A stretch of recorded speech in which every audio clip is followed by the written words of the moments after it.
If you're looking for a book that will touch your heart, make your eyes well a bit like I did, and inspire you to live your life to the fullest, then Thinking Out Loud is worth a read. Grab yourself a copy today and thank me later, especially if you're a man. I do not always go for the hyped up books. I recommend books that I know are truly helpful on the realities of life. First of all, I would like you to listen to this. I'm not just called by normal people's standards. I'm not just called by professional footballer standards. I am called by the standards of Sir Alex Ferguson. My dear readers, when I read this quote, I thought to myself, wow, this is really a frozen cold person. This is the quote that got me the most in this book. I even had to read it out loud to my husband in awe. I'm not a soccer fan, but I think I got the message loud and clear that we're talking about some icy fortitude here. Now, these words were spoken by former Manchester United defender Rio Ferdinand, revealing a stoic and emotionally detached persona that he developed throughout his career. I mean, I guess it's expected of sportsmen. I know that you cannot be a softie being a sports person, but this was just quite a revelation to me, the extent to which people have to be hardened in order for them to become superstars. So today, I'm excited to share that I'll be discussing Rio Ferdinand's book, Thinking Out Loud, which chronicles his life through loss, grief, and the realization that he needed to change his ways and confront his emotional frostiness. By the way, I know this is an unlikely book to be in my hand of all books that I could read. My husband actually got me this book when he realized that I like to read stories of people that have inspired others out there in the world. And like I've said before, for those that have been following my videos, it does not matter what field you are in. As long as you're an inspiration to others, as long as you're someone who has made a life for themselves, who has made an impact, who has worked hard, who's got a story to tell, I want to learn how you got yourself there or how you've tackled life's issues. And so I knew the name Rio Ferdinand from just passing by when my husband is watching sport and hearing some of these names. I do not actually practically sit and watch soccer for the 90 minutes that a game is played, but I know some of these names. And so when my husband said, oh, I got you a book, Rio Ferdinand, Thinking Out Loud, he's talking about his life and his loss and what happened to him, I thought, oh yeah, of course, why not? Let me have a read. And I'm glad that I did. It has been one of the best books I've read so far, honestly, and in all earnest. There's so many nuanced lessons in this book that I'm grateful for that I got. So if you're new to my channel, welcome. And if you've been following me for a while now, I hope that you're enjoying this book's voyage with me. I am loving it. I hope that you find today's book review insightful and encouraging enough for you to go and grab your own copy of this book and learn from other people's experiences. That is the whole idea of my channel, dear readers. Now, whether you're a fan of Rio Ferdinand's career on the soccer pitch or simply looking for guidance and inspiration on how to navigate life's challenges, then Thinking Out Loud is a must read. Now, we are talking of a soccer star here, someone known as a warrior on the pitch. And I understand he's still very heavily involved in soccer as a soccer pundit. And in the last 5 or so days, as I was doing my research on Rio Ferdinand, trying to catch up with where he is now, I've seen that he's been announced to be in the Premier League Hall of Fame. So that's how significant this name is, Rio Ferdinand. Throughout this book, Ferdinand shares his personal journey and loss of first his wife and then later his mother, and how this caused him to re-evaluate his life. He was caught off guard by the emotional upheaval caused by his loss, forcing him to confront his deepest fears and insecurities. I mean, when you think about the quote that I read you, where he was saying that he's called by the standards of Sir Alex Ferguson, we're talking about someone here who is not easily drawn into emotions and the need for support. So the book came about as a result of a documentary that was done by Ferdinand called Being Mom and Dad, following the loss of his wife. So the documentary follows Ferdinand as he tries to come to terms with the loss of his wife and the impact that has had on him and his children. This documentary was aired on BBC in 2017 and it seemed to receive positive reception and critical acclaim for its honest and candid portrayal of grief and its effect on mental health, as well as the insights on the struggles faced by single parents. The documentary was praised for raising awareness of the importance of seeking support and opening up about our struggles, particularly for men. Evidently, the documentary was powerful and emotional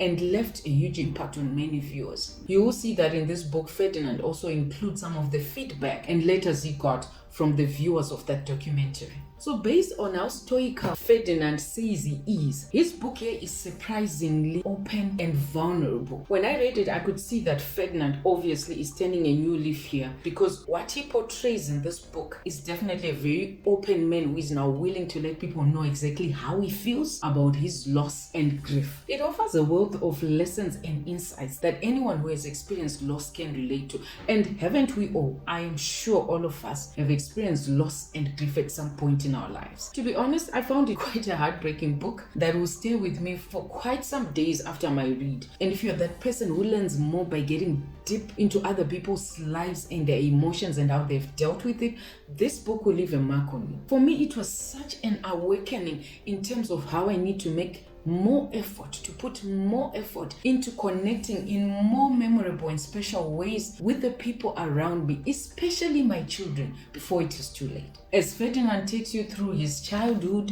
who his parents were, how he was raised, and how he ran his own life, especially his marriage to his wife Rebecca that he later loses, you get to understand how much of a cold man Ferdinand actually is, or was. I suppose he has worked on that, or he's working on that, and he seems to succeed by having produced this book and the documentary before it. And yes, upon his loss, Ferdinand realized that he should have been much more emotionally conscious, available, and supportive of others, as a husband, as a father, as a son, as a brother, as a friend. And these are the things that he had barred from his life, to never become that vulnerable, to always be the person who lives for his sports and making sure that he accomplishes the goals within the sports field that he was looking for. Everything else came second. He even says and admits that he missed one of his children's births because to him soccer came first, by all means, and everything else was second. This is how serious and cold this man was. And so it follows that one of the themes in this book is the idea that men in particular struggle with grieving. If you're a man, you may relate to this, as Ferdinand discusses how men are often socialized to put on a strong face and not show their emotions, which can make it difficult for them to process and express their grief. This is a serious matter, and this particular theme is important given the high suicide rates that are applied to men, which are often associated with struggles with mental health and the inability to express their emotions and feelings, especially when faced with difficult situations that include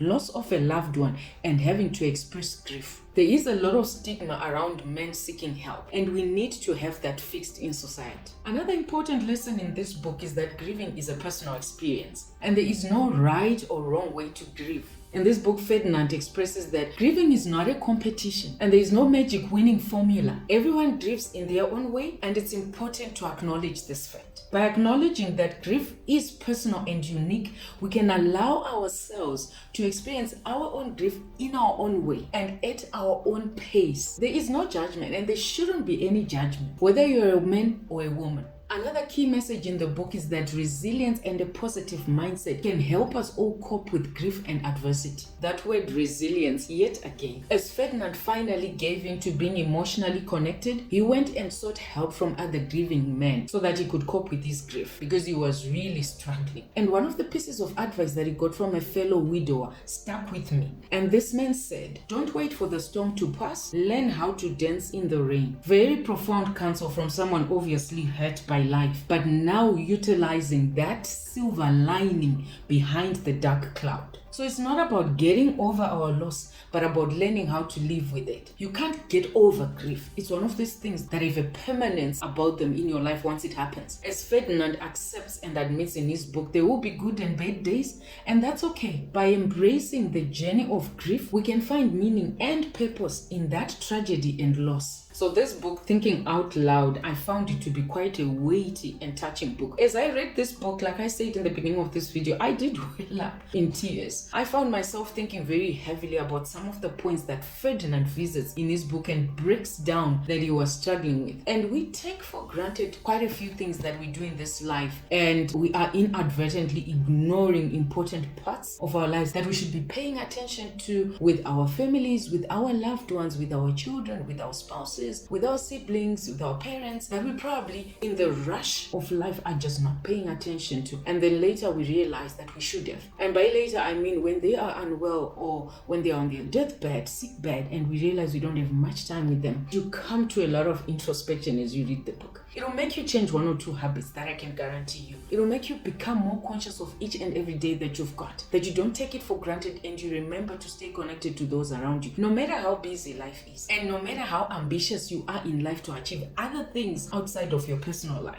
So through his memoir, we are reminded by Ferdinand that grief is a personal journey that everybody handles differently and in their own way. And to me, more importantly, what I got is that grief affects children very heavily and in ways that they cannot express. And we need to be patient with them and walk that journey with them until they can finally express themselves about it. We should not ignore any red flags and signs that our children are actually suffering as a result of that loss. This is what Ferdinand learned as he became a single father, a single parent to his children. Now, he was struggling with his own grief, but his children also needed his support in their own grief. The importance of resilience, a positive mindset, and embracing that grief journey becomes critical at that point.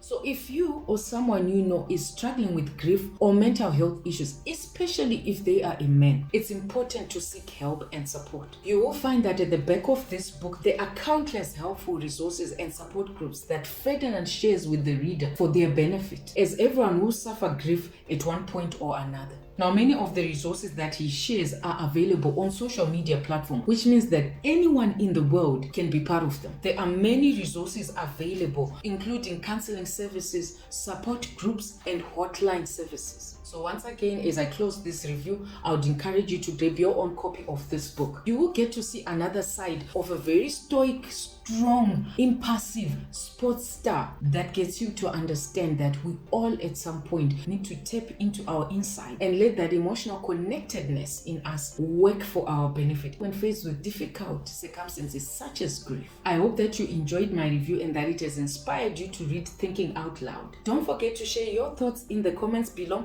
and to give me a thumbs up if you have enjoyed this video. Thanks again for watching, and to many more book reviews and recommendations.